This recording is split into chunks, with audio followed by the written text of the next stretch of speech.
The Bike Karma Bicycle Stories podcast is brought to you with support from the Frame and Wheel, helping you turn your cycling items into cash without the hassle, and AD Bikes, the modern face of Austro-Daimler bicycles. Become bike, become AD Bikes. Episode 64.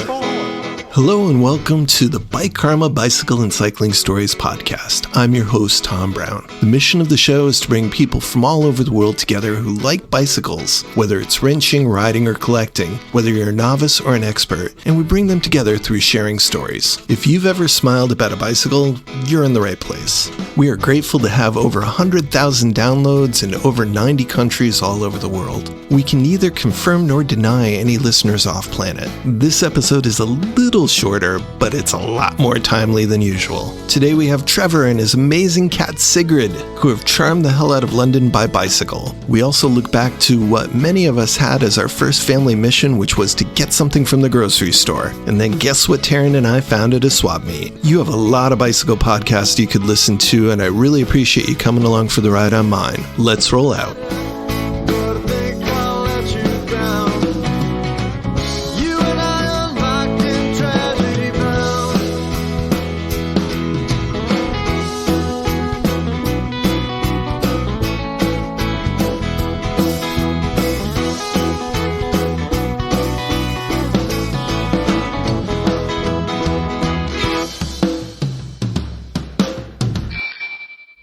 So yeah, I love bikes, you love bikes, that's probably why you're here, but there's stuff more important than bikes. And one is that you're a human being and I'm a human being. Online, politics is crazy. It can shatter your soul, it can make you sad, it can make you angry. But even if we skip politics and just go to bikes, there's so many strong opinions in the bicycle community. There's so much anger, a lot of anger at cars, a lot of anger at other bikers who aren't doing things the right way. And while many of these criticisms may be true, and maybe there might be better answers than other answers for things, anytime we stop seeing the person on the other side as a human being, we've already lost. So this is a big wind-up to why does a bike guy like me like a car show? Not all car shows. In fact, I find it downright silly how they try and squeeze a few more horsepower out of an engine rather than try and get greater fuel economy out of it. But I do enjoy car shows sometimes. Tarran and I like watching these guys from the UK. They were originally on a show called Top Gear. There are three main hosts and they all kind of play characters. There is a true camaraderie between them, and they would get challenges such as, spend $1,000 on a car and drive it across Africa, or turn this truck into a boat.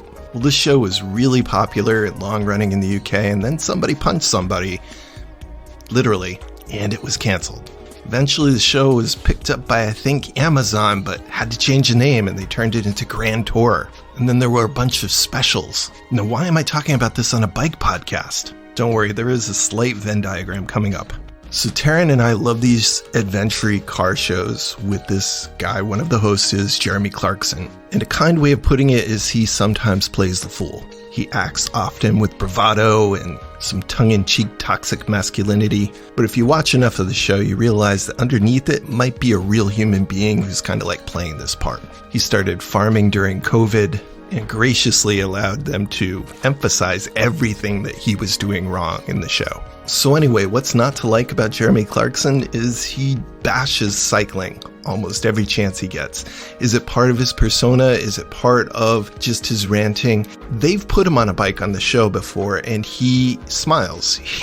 Even he smiles when he's on a bicycle, even if it's as some bizarre challenge. But he rants just like your grumpy uncle or that guy who passes you too close. So is he loudmouth? Absolutely.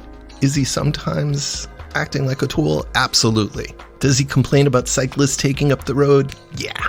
And here's where it comes together. My next guests left him speechless on the side of the road. So if you can leave Jeremy Clarkson speechless on the side of the road and make the vast majority of other people you pass smile, you are doing something right in the world. I give you Travis and his amazing cycling cat, Sigrid. Yeah, I mean, people often ask, how do I know if she actually enjoys these bike rides? that's one that typically gets asked. So how do I know that Sigrid enjoys these bike rides? Well, she will often get kind of bored and frustrated inside, and she'll go to the door and meow. And a few times I've caught her on video, like jumping on the bike or kind of like stretching up to the bike. And she'll actually climb into her basket. So I keep the basket on the floor next to the bike, and she'll climb into her basket and hang out sometimes. I think she makes her preference pretty clear that she does enjoy it a lot.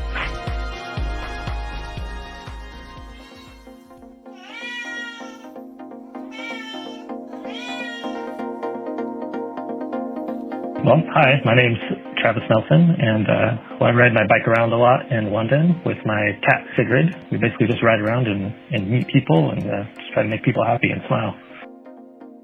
Could you spell your cat's name? It is Sigrid. Where did that name come from? Well, she's a Norwegian forest cat, and Sigrid is an Old Norse name. How did you and your cat meet? Well, it's kind of a strange story. I was doing a lot of genealogy research, Ancestry and all that, Ancestry.com and all that. And I discovered a lost branch of the family in Norway. So I knew my grandparents had immigrated to the United States from Norway, but I didn't know we still had family there. So I actually discovered them, and I went to Norway and met them and everything. I was also thinking about getting a new cat. So getting a Norwegian forest cat just kind of seemed like a good idea. So I found a breeder in Los Angeles and went down there and got her. So I've had her for 5 years now. She just turned 5 in April. So what was the first time like that you said, hey, I'm going to take this cat on a bike ride? How did that happen? So let's see, that was about 1.5 years ago. So I guess it was December. I had basically just been made redundant because I moved over here for a job, and then, Brexit happened, and then COVID happened, and I got laid off or made redundant, as they say here. And because all the lockdown stuff was happening, there wasn't really much for me to do, right? I could apply for jobs, but other than that, so I just started riding my bike a bunch, because then I could be socially distanced, and I could get outside. Well, I've always taken her for walks since she was a little kitten, and one day I just thought, hey, I'm out here doing bike rides almost every day, why don't I bring her along?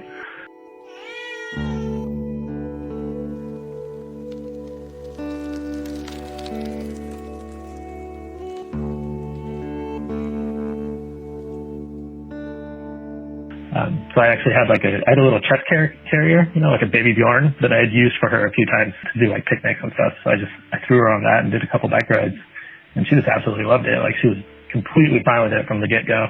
So I bought a basket, and the rest is history, really. Yeah, she's been an adventurer from day one, and I've always taken her on adventures, and just like everything else, she just takes it in stride. She's one of a kind, really. She's a strange little cat. She's fine with almost everything. The most negative reaction we ever get is maybe someone being kind of confused and giving us some side eye, but almost everyone is like smiling and pointing and laughing. And that's really what makes the whole thing so addictive. It's hard to not want to do this when you're just constantly making people happy everywhere you go. It's a lot of fun.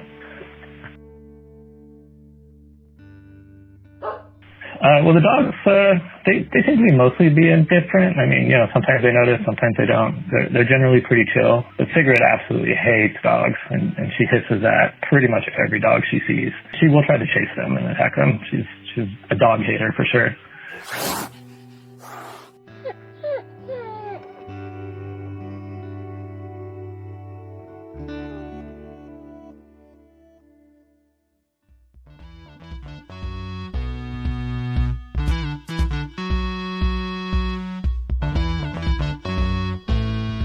So typically we do 1 to 2 hours, but I think the longest one we did was, I want to say, close to 5 hours.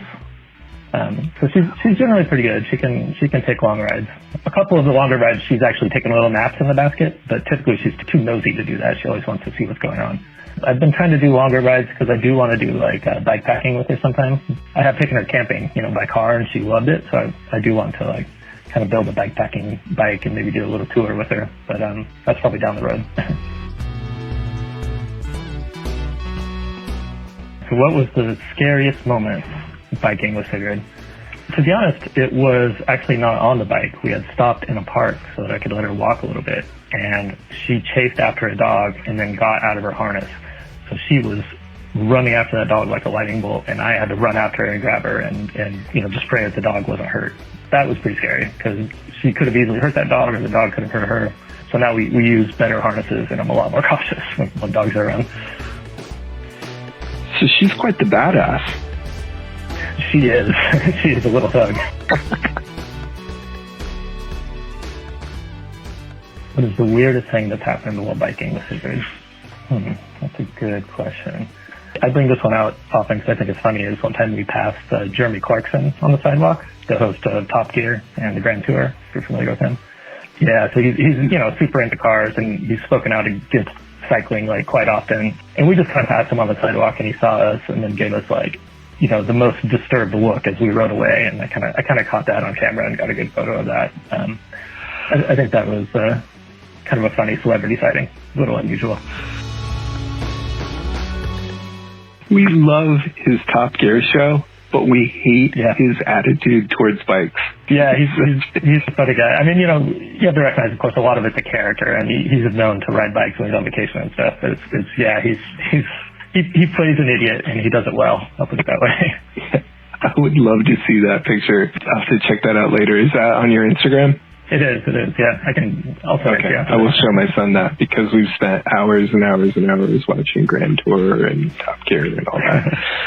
That's cool.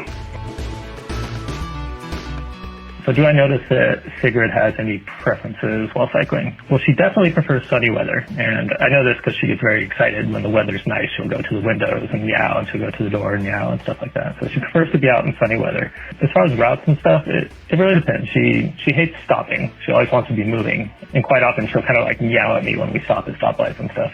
It's a little bit annoying. But she does like parks a lot because she likes to watch birds and watch squirrels and stuff like that. So I always try to include some parks and some nature kind of stuff on our rides. Interestingly enough, I did take her one time out into like sort of actual nature, and she kind of didn't like it. She seemed a little overwhelmed.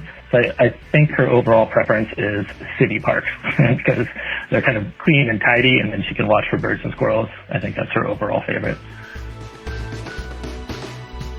So let me just walk people through this. So you're pulling up to a stoplight on a bicycle, and your cat starts to get annoyed with you for stopping. Yeah, she will. And starts meowing at you. She will turn around and look at me and meow sometimes. She really gets impatient sometimes. It's a little ridiculous. It comes and goes, like certain rides she just wants to be moving, and she'll meow every time I stop, and then sometimes she's a little more chill. But she's not quiet about her preferences, that's for sure.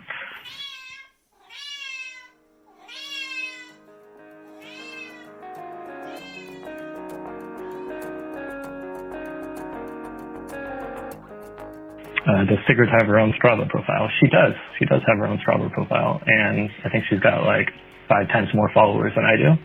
But we record all our rides there. She does have one QOM, yeah. Lisa, she did. I haven't checked in a while. Hopefully it hasn't been stolen, but yeah. She does have one. They're hard to find in London. I mean, we had to look around to find one that was achievable because I just wanted her to have one, but we did. We got one. And do people know that they have been bested by a cat when they see the profile and they're standing that this cat did the segment faster than you did? That's a good question. I mean, the one line in her description on Strava just says, "I'm a cat." Yeah, I mean, you do raise a good question because I don't, I wanted to get her one QOM, but I don't go around chasing them because it is unfair, as a male cyclist to go out there and be getting, QOMs. but I wanted her to have one, and so we did that.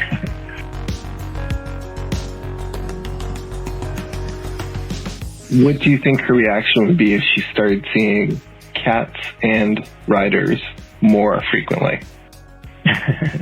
That's a good question. She hasn't met a lot of cats. I mean, we have one other cat in the house, and whenever we meet, the few times we've run into cats outside, she has been pretty aggressive towards them as well.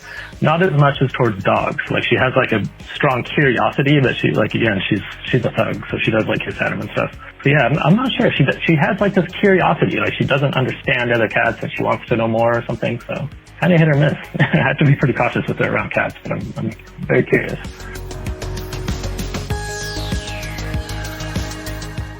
People want to find out more about you and Sigrid, where would they go? If you want to find out more about me and Sigrid, literally go to the search engine of your choice, go to Google and just type Travis and Sigrid, and you will find us everywhere. Well, thank you very much for sharing your story. Yeah, no problem.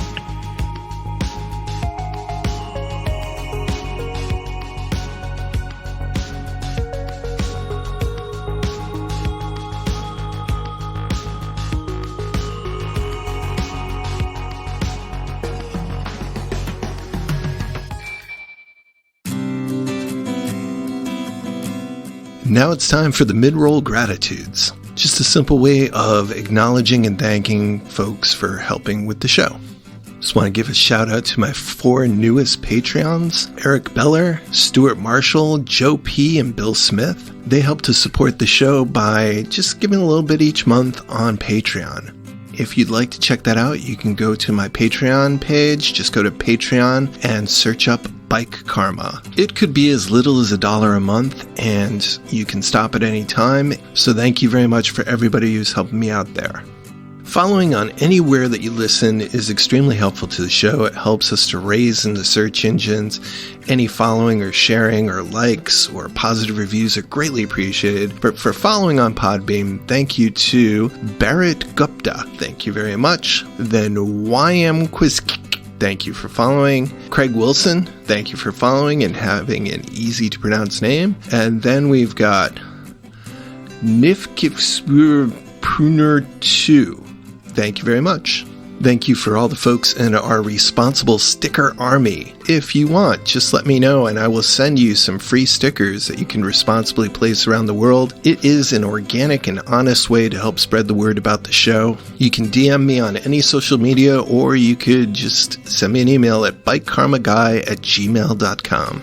So I am going to add one little segment, and it's really short, really brief, and really easy. It's just a little mission. Each show, I'm going to add a little mission. And the mission this time is, if you like the show, please tell just one other person about it. That's it. Just tell one other person about it. You will help the show greatly, and it'll take you seconds. And while it's not scientifically proven, you may, in fact, find yourself with less flat tires in the coming year.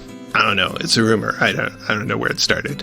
But the mid-roll gratitudes would not be complete without thanking Fred Thomas from the Frame and Wheel and 80 Bikes. Fred is an overall bicycle lover, cycling enthusiast, and advocate. He bought the brand he used to race on when he bought Austro Daimler bikes, and has been cranking out some amazing looking frames and bicycles. But his other business, as you know, is the Frame and Wheel, and the Frame and Wheel helps you to get your bicycle and cycling stuff sold, giving you more time, space, and cash. So if you have some bicycle things, even a whole bicycle, or some bicycle accessories, or some cycling parts or takeoffs that you have that you thought you'd use but you haven't, you can get it to Fred at the Frame and Wheel, and he can get that listed and sold. He is an expert at photographing, describing, and navigating all of the ins and outs of dealing with people on eBay. You could take your part of the funds from the sale and just get a check sent to you, or you could apply them to an AD bike, or you could have them go on to your favorite charity. There's lots of options there, and Fred's website, the Frame and Wheel, will talk you through all of them.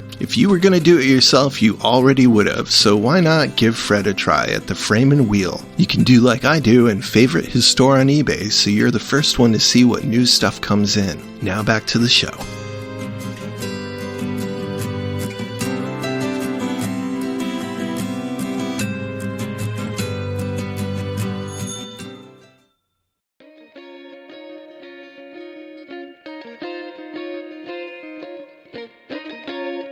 This is the second year where we've celebrated spring with Bicycles on Main in Wethersfield, Connecticut. That's where we take bicycles, most of which are beyond hope, and decorate them in fun ways, and then display them up and down the main street. It's a nice way to celebrate spring. We do the same thing in the fall, but with scarecrows, and springtime is more about bikes and getting around and getting back outside. So as usual, I set up a little spot to record people's stories. Didn't have as much time there as I thought I would this May, but I did get one story, a reminiscence of going to the grocery store to get groceries on your bike as a kid. My name is Renee. I am a resident of Wethersfield. I grew up here. Hello to Mr. Plane flying above us. I grew up on Old Main Street, and it was the most special, precious time of my life. And I remember as a child, one of my fun memories is that my mom would write a grocery list and put it in the basket of my bicycle, which I had so decked out in ribbons, like you would not even believe. There were ribbons anywhere you could put a ribbon on it, so they could fly in the wind. And I would put those ribbons in my hair too, because obviously they gave me superpowers. And so when Village Pizza was a grocery store, that's where, I would ride my bike there because I lived on Old Main Street. I would get my items. Sometimes I wouldn't have all the money, but they knew I was a regular customer, so they would send it back to my mom. My mom would give me the extra money that I have to ride my bike back and fulfill the order. But it was just a special time in my childhood, in my life. And when I see these bikes on Main, I remember those special, precious moments that I wish that every child could have, because I just remember riding my bike with no constraints, no rules, just being a kid on a beautiful day, just riding down Main Street, waving to people, having the neighbors checking in on me. And, for my mom, a single mom, right, sending me to the grocery store, which was really, 100 feet away from the house. But it was such an adult assignment, and I felt so empowered. I was like, I could do anything with my ribbons, my bike, and my basket, and my bread and milk, and I'm like a superhero. I'm contributing to the household. That was just a fond memory. And when I see these bikes on Main, and every time I walk down Main Street, I just remember myself as a little kid and just going to the grocery store for my mom. And I still see the remnants of the fruit aisle at Village Pizza. They never repainted that. Maybe they did in the last couple of months or so. No, they haven't. Okay, it's still there, yeah. Because I look up there and I remember where the checkout line was. I remember everything. But yeah, my fun memories of Old Wethersfield. Yeah, we're sitting there eating pizza and we're wondering what's this fruit thing about. Now you know, if they don't tell you that it used to be a grocery store. I think it was something else too before Village Pizza took it over, but I just, that's what I remember. And I don't know, that's why I came back to Wethersfield. I came back so I could have that feeling again of just community, I guess is the best way to put it. Do you remember exactly what kind of bike it was, what brand it was, what model? Oh my gosh. Well, now, no. I don't know. Whatever was the popular bike that was blue with white handles, a white basket. I remember there were 3 strategically placed daisies on the basket, and I remember I had to add tons of ribbons to it. So whatever would have been the hot bike for girls from 1975 through 77, that was the bike model I had. But no, you're talking to the wrong person on that. I don't know make, brand, or model. I'm lucky I know what I drive. All right. Thank you very much for sharing your story. Thanks for letting me jab about it. I love talking about my past here in Old Wethersfield.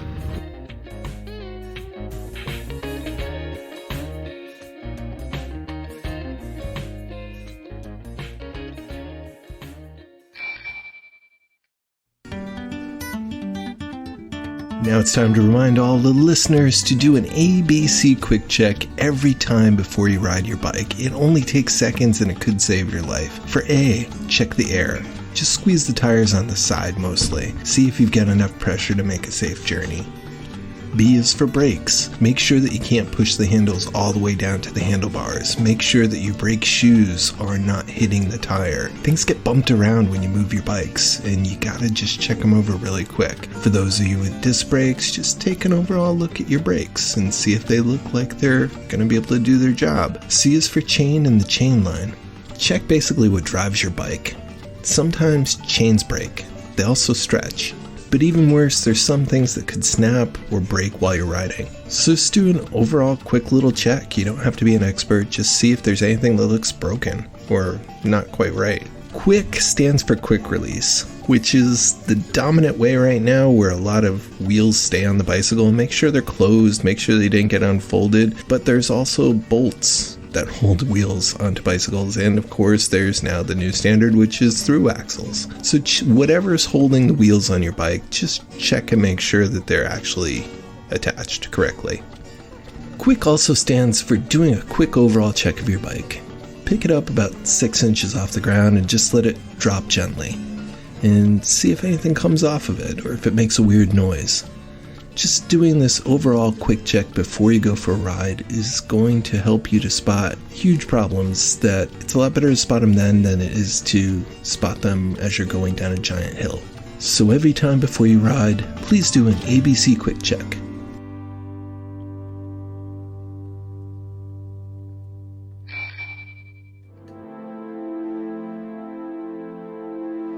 So there's a danger in nostalgia to think of things as perhaps better than they were. Tarran and I went to a bike swap meet last year and got my childhood bike. Now, it wasn't exactly my childhood bike. It was from my teenage years, around 1984. I look back at this as my first big boy bike, and it was a mountain bike, and I almost got a BMX Cruiser, which would have been really cool, but the wheels were kind of small and it wasn't geared. But the one that I ended up getting was one of the first mass market mountain bikes, and back then they called them ATBs, or all-terrain bicycles. The Murray Baja 1000. It was a really popular bike. For many, it introduced the masses to a mountain bike and what a mountain bike would be like for a few years. Somehow they got a tie-in with the 1984 Olympic Games, so there were cool extra decals all over it that seemed to give it some type of cred. Now mine from back in the day was blue. It was a beautiful color blue. But this one that we picked up at the swap meet was the more desirable chrome version. So in that way, it was a step up. But in the other direction, this must have been earlier than my blue bike, because right before there was this brief window where they didn't have candy bosses on some of the all-terrain bicycles, and they used the old style of just squeezy brakes. I guess you'd call them side pull.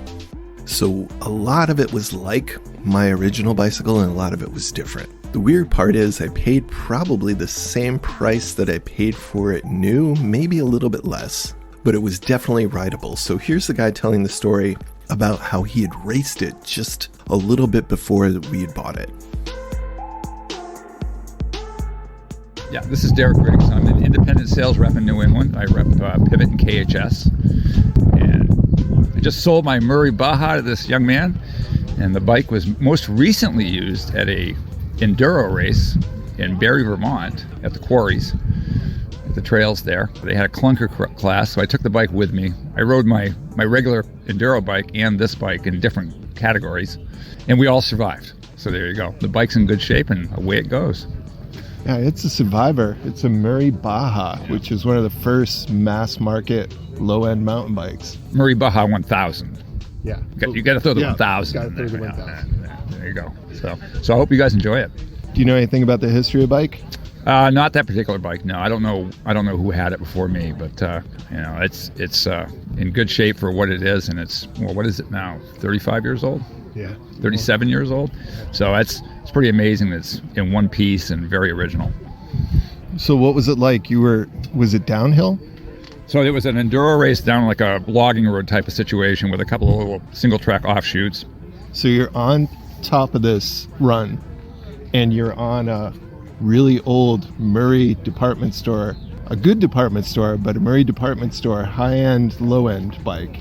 And you're staring down this road. What are you thinking? What's going through your head? To my defense, I had gone through the bike and tuned it up, so at least I made sure that it had brakes. Also, keep in mind there was a coaster brake class in this event, and I had just ridden that, so this bike at least had 2 brakes on it, which seemed like a little extra safety.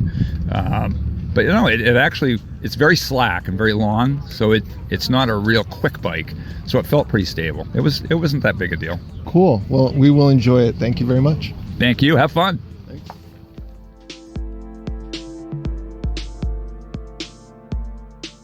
So as an artifact, as a sentimental artifact, the thing was beautiful. Had a lot of rust that needed to be cleaned off, though, and in that way, we had to take off some of the decals when we went to clean up that chrome frame. The wheels looked like gold anodized wheels, but they were really just chrome, heavy, cheap wheels that were spray painted with a matte anodized like gold finish. So there comes a point in every build, in every repair job, where you're wondering, do you preserve the integrity of the original artifact, or do you just throw that to the wind and just make it better? And this is where the story comes in about beware sentimentality. When I was initially buying it, I was initially holding it, I was flooded with all the positive memories that I had of this thing. But after I had put it up on the work stand for a few hours, I was right back there as that same teenager, being frustrated with some of the less than optimal things about the bike. The wheels are probably the heaviest wheel set I've ever come across.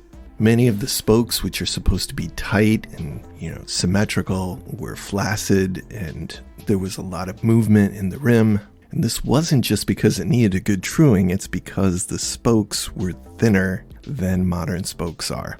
The hubs were really, really basic, and where you do the adjustment for the cones, which is where the bearings, it's how the wheel rolls, there's only one, usually there's three. There's the cone, the tightening of the cone, and then there's another nut that holds it onto the frame. And to top it off, when I went to swap out that wheel with a better, more modern wheel, the width of the hub was also more narrow and cheaper than what eventually would become the standard for mountain bikes for years. So I had to spread the fork a few millimeters just to put a decent wheel in. Now, with all this having been said, you might just say, perhaps you should have just left your memories in the past.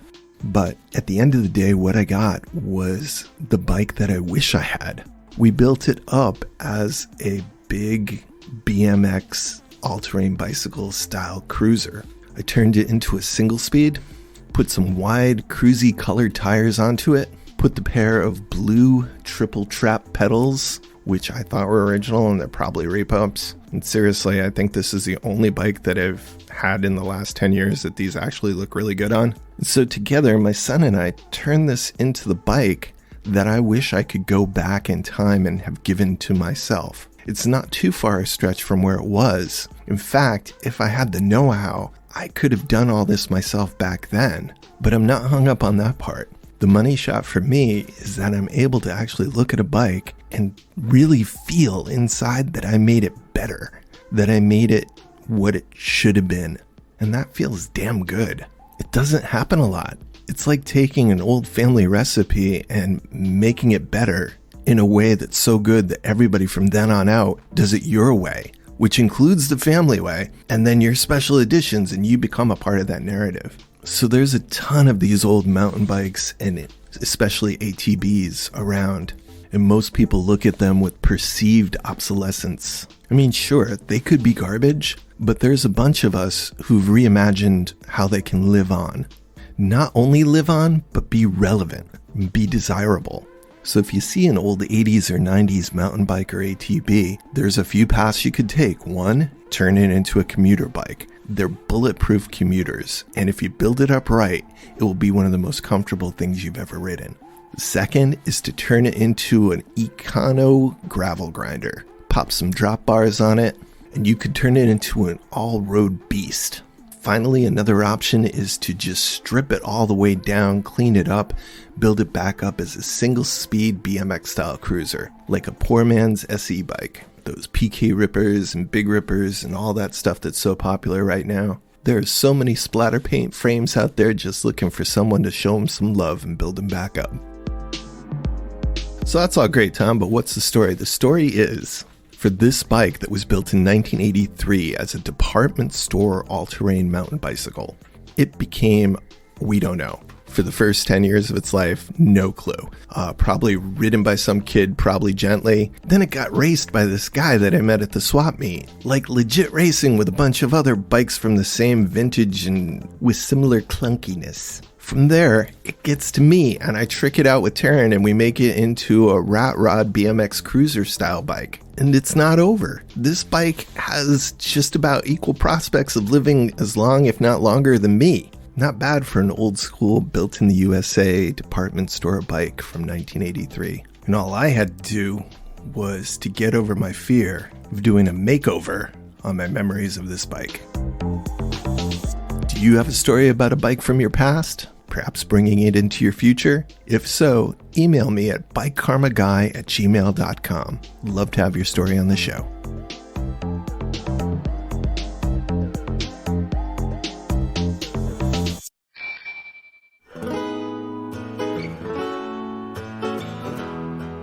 Thank you for coming along for the ride on another episode of the Bike Karma Bicycle and Cycling Stories podcast. As always, I'd like to thank Keller Glass and the band Mobjack for our opening and closing theme music used with permission. You can check them out at mobjackmusic.com or look up Mobjack or Keller Glass separately to see what else they've got. I'd like to thank all the guests on the show for sharing their stories today. You may have noticed that today's episode is just slightly shorter than normal. No, that doesn't mean I'm out of stories. Just trying to get a little bit ahead of the game. If you have ideas, suggestions, or comments, maybe you have a story that you think might fit on the show. Maybe you have a product that you think might be good for promotion on the show. Maybe you want to send me a bicycle to review for you. Or maybe you're just finally coming through with that Oprah interview I've been wanting forever. It will happen. You can contact me at bikekarmaguy@gmail.com. That's bikekarmaguy@gmail.com. The Bike Karma podcast is the intellectual property of Thomas Brown. All rights, including the rights for reproduction and broadcast, trademarks, copyrights, all of that is asserted and reserved, with the exception, of course, of the music. Apart from the opening and closing themes by Mobjack and the other background music from royalty-free sources, we appreciate those musicians as well. It's a crazy world right now, and while it seems sometimes like I'm telling bicycle stories on the Titanic, I know there is a reason I'm doing it, and that's just to connect with other people. So I appreciate you being out there listening to these stories. I appreciate the people who've shared their stories. I appreciate, hopefully, that I can bring some of those two groups together. Well, till next time, keep it wheel. But I'd rather